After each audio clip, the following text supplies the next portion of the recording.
యోహాను వ్రాసిన ప్రకటన గ్రంథము 8వ అధ్యాయము. ఆయన 7వ ముద్రను విప్పినప్పుడు పరలోకమందు ఇంచుమించు అరగంట సేపు నిశ్శబ్దముగా ఉండెను. అంతటా నేను దేవుని ఎదుట నిలుచు 7 దూతలను చూచితిని.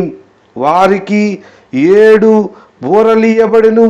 మరియు సువర్ణ ధూపార్తి చేత పట్టుకొని ఉన్న వేరొక దూత వచ్చి బలిపీఠం ఎదుట నిలువగా, సింహాసనము ఎదుట ఉన్న సువర్ణ బలిపీఠము పైన పరిశుద్ధులందరి ప్రార్థనలతో కలుపుటకై అతనికి బహు ధూపద్రవ్యములు ఇయ్యబడెను.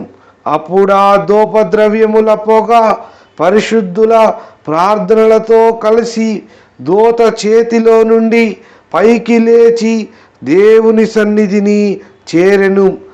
ఆ దూత ధూపార్తిని తీసుకొని బలిపీఠము పైనున్న నిప్పులతో దానిని నింపి భూమి మీద పడవేయగా, ఉరుములు, ధ్వనులు, మెరుపులు, భూకంపమును కలిగెను.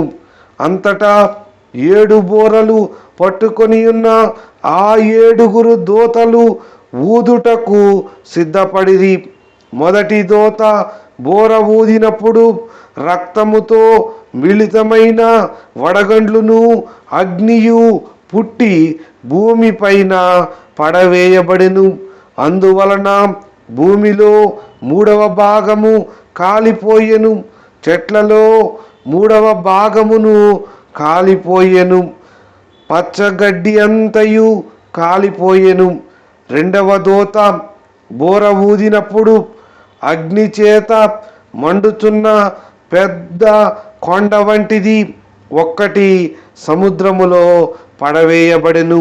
అందువలన సముద్రములో 3వ భాగము రక్తమాయెను.